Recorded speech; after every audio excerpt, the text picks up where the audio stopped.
Greetings, dear ones. I'm Craion of Magnetic Service. You find yourself in a little room inside the Great Pyramid. And this is by choice. And in this place there is great majesty. The ancients have put together something that is world famous. And this is why you are here, but there is more. Dear ones, you would say this is a tomb, one of the greatest tombs of all. But it's more. The intent that went into this project for this man was about light. Part man, part God, all about light. You might say this room is his home. And I say is his home. We have said all through this tour that Egypt comes alive. And some visit it for the stone and for the history. And some visit it because it comes alive, speaks to their consciousness. How does this feel to you now? Do you feel the respect I ask you to feel? It is a respect for those who built it, for the family of the one who it was built for those who came after him and built others. This is what I ask you to feel in this place. Don't you find it interesting that there's nothing on the wall? In fact, the walls are very smooth. I know, dear ones, you have been asked not to do ceremony in this place, and we respect that from the keepers and the stewards of the tomb. But don't you find it interesting there's no writing? We are told from the Egyptologists that there is more in here than just communication in hieroglyphics. There's no hieroglyphics. Dear ones, it's about sound. We told you earlier that the Egyptian sarcophagus in several of the times in Egypt was finely tuned to 440 cycles per second. This is not an accident, is it? This room has been tuned for frequencies, and when you sing some of them, the room rings in a resonance of that. That is no accident. And so the Egyptians, even the ancient ones, understood vibration, and they understood sound, and more. And that's what I'm going to discuss. I'm not going to discuss the esoterics like some want me to, because that is a road that is well traveled. It is also a distracting road, one that those would concentrate on and not concentrate on their own personal temple. But I am going to tell you something that helped them build this. Dear ones, early on we have given you information about the mathematics of the ancients. The evidence that in the Indus Valley, a civilization perhaps even before this one, there was evidence of high mathematics.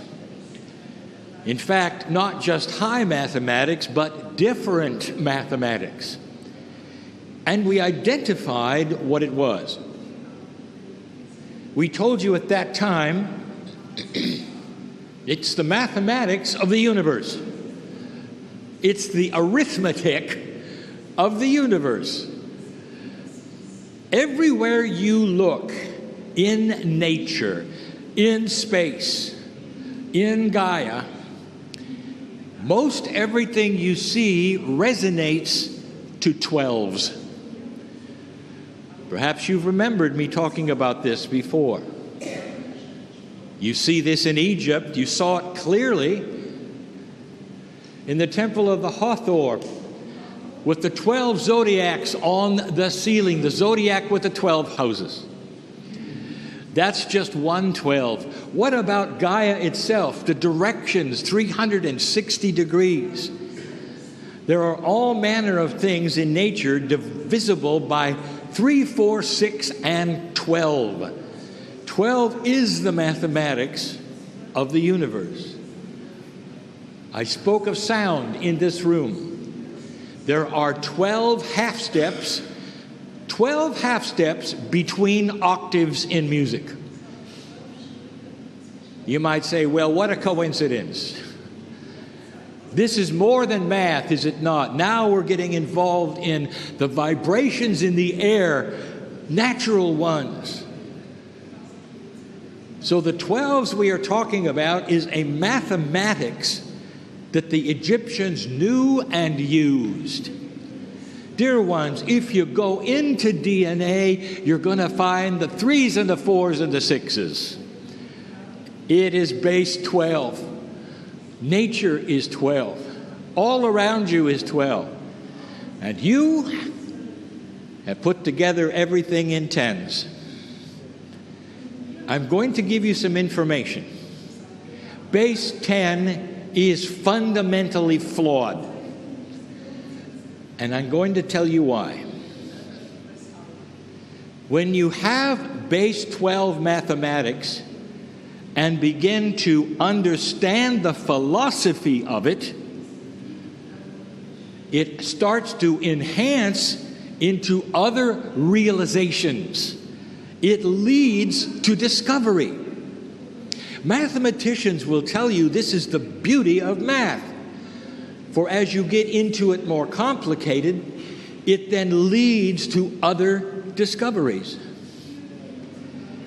What we want to tell you is that the Egyptians used this math. If it's the math of the universe, it is quantum math. Are you starting to follow me?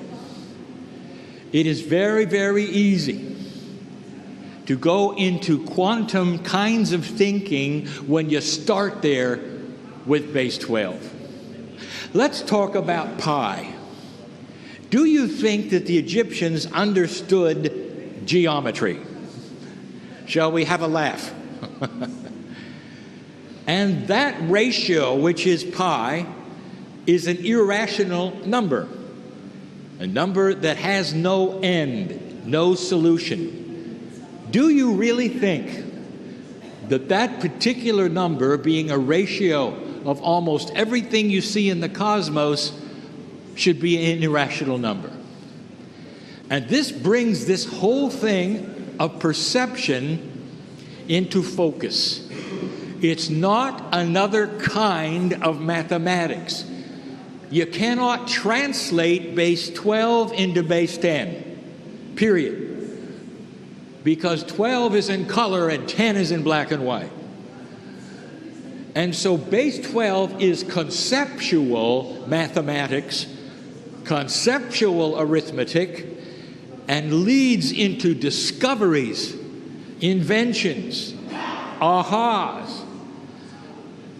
Let me ask you, do you think Tesla worked out with a pencil and paper his discovery? And the answer was no. It simply came from a place in his head, and that is the next step. What I'm telling you about the Egyptians' base 12, I want you now to apply to you.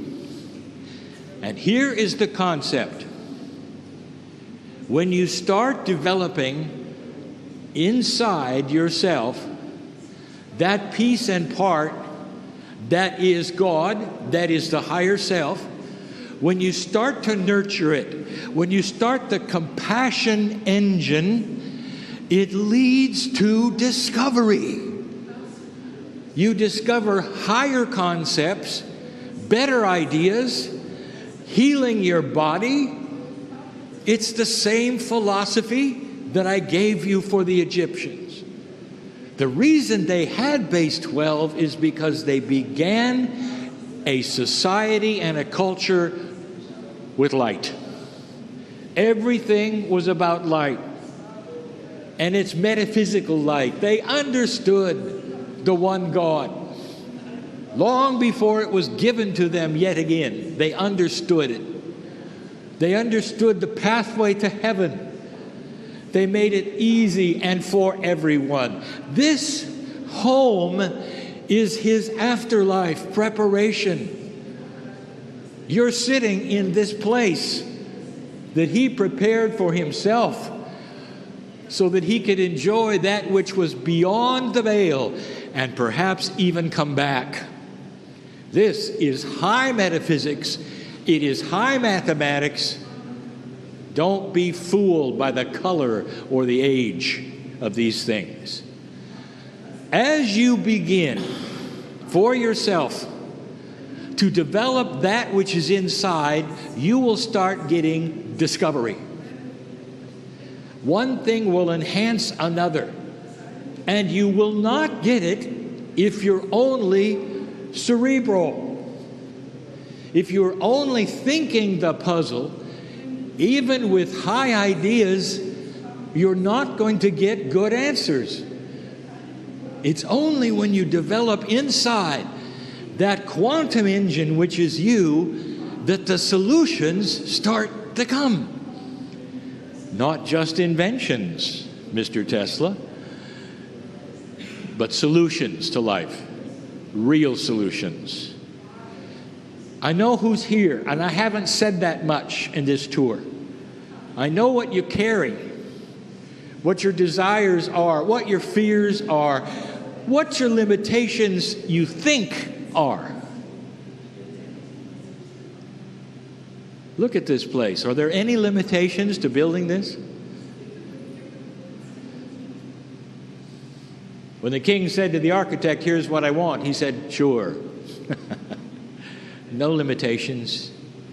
He knew what was doable with enough time. Dear ones, what are the limitations in you right now? You're looking at the model. You're looking at a metaphor for you. Base 12 math is the metaphor for your own math inside you. It will lead to higher thinking. Take care of yourself first, and all things will be added to that.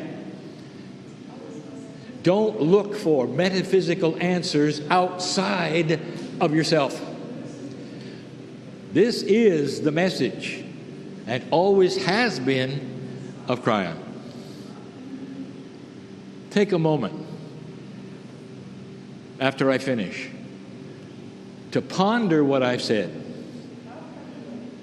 Take a moment to think of where you are in such a majesty. There's such majesty here. Don't be fooled by what it looks like or how much trouble it was to get to. Think about it. And so it is.